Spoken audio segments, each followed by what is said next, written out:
Yeah, so we got out here to Vegas yesterday. We were able to just practice on the floor. It's a great event for as far as these MTE goes. This is one of the better gyms we played in. So got a great field. It's a great event. Our guys seem like they're enjoying themselves. I thought we had decent practice, but tomorrow it gets real serious. Houston's very good, as we know, and we played them in the series. 3 years ago, 2 years ago, and had two tough games. I mean, year in, year out, they're probably the toughest team in college basketball. They're got the most wins of anybody in the last 5 years. I think they got the longest active streak of being ranked in the top 25. I mean, you can kind of go on and on about how good they are. I mean, I think Coach Sampson's one of the best college basketball coaches of all time. His teams are always tough, competitive, play hard on defense. So it's one of these games. If you don't bring it, they can embarrass you, and we're gonna have to have some men really step up. I mean, it's a man's game, and we've made that point to our guys, and I think we'll be ready to go. Start with Blake Byler. Hey, coach, just dealing with the way that Houston likes to slow the game down. What are kind of your coaching points going into this game on trying to play your kind of up tempo style, even when they're going to try to slow it down?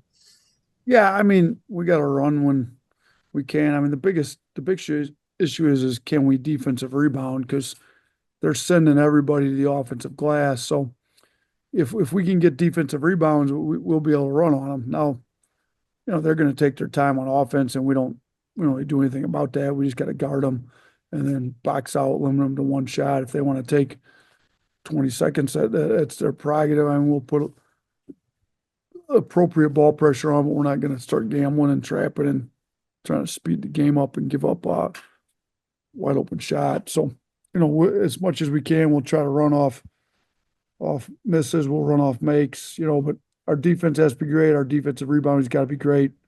And then we just got to take care of the ball on offense. So those are the biggest keys. Nick Kelly.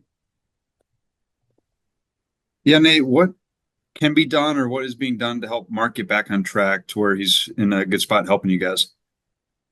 I mean, first thing is I think he's got to understand that it's going to be a lot different than the other college year for him because he's preseason player of the year and people are going to design their defense to stop him. And, he may play a game where he's got an unbelievably great game and only scores 5 points, but he moves the ball around. He attracts so much attention. It makes it easier for his teammates. So, I think one, he's got to quit pressing. He's not going to average as many points this year as he did last year. We knew that coming in.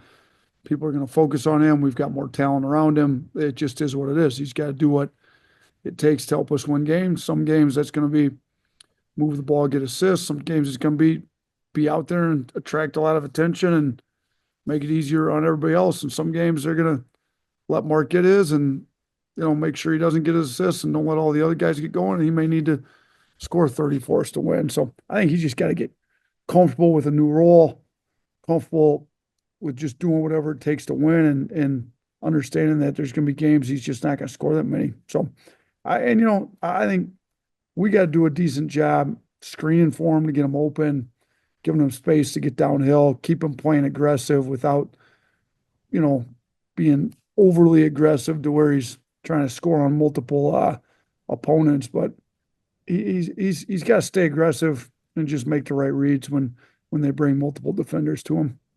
Charlie Potter. Yeah, hey coach, with two games in 2 days, just how much do you pay attention to Rutgers already? And when you guys are watching film of them, how enjoyable is it to kind of see the last game out with Petway and Kennesaw State doing what they did? Yeah, I was able to watch the second half of that game before I went to the airport to make the flight out here yesterday. So super happy for Petway. He's got a signature win. I think first win in Kennesaw history over a top 25 team. So big congrats to Antoine, his staff, and his players.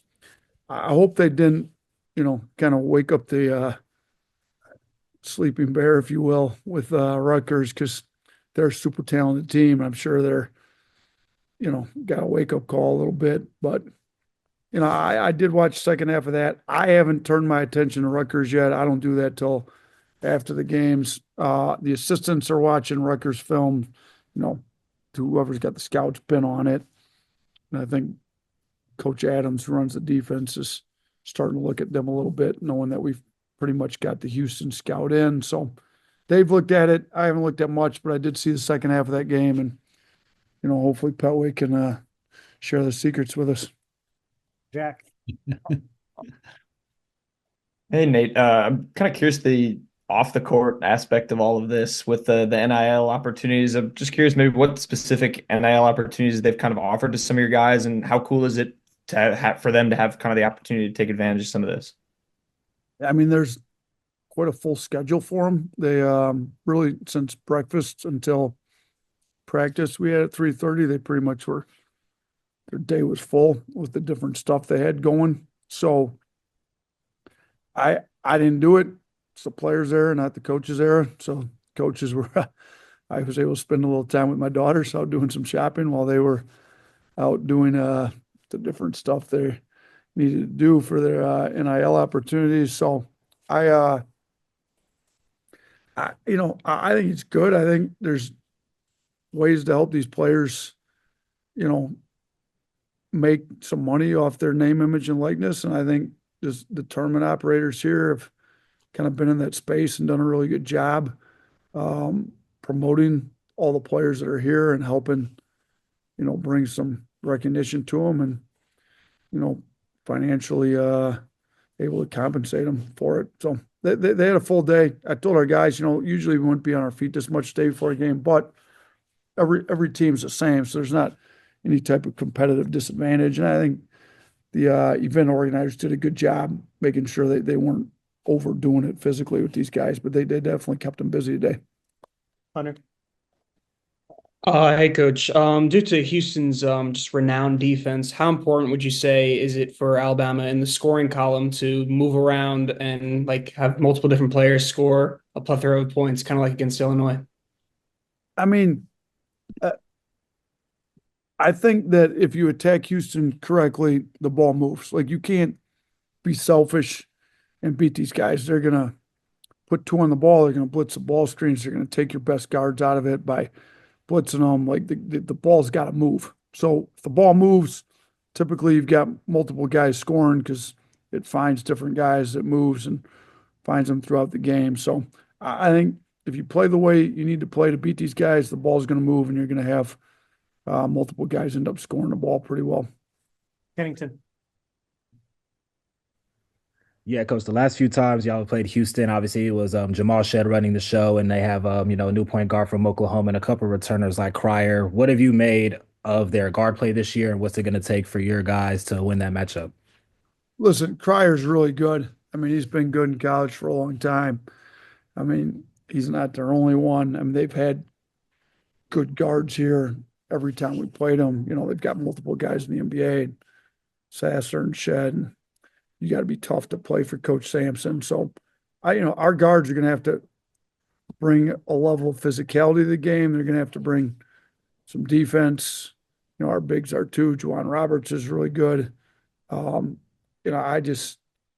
got to make him take tough shots. I mean, Sharp's barely missed a three. I mean, he's been great. He's been shooting it at a high level. He can't continue to get great looks. We're going to have to make sure his looks are extremely contested, and then, we're going to have to rebound the ball. But their guards are good. They don't turn it over much. I mean, the best thing their guards do is not turn it over so they can get a shot up.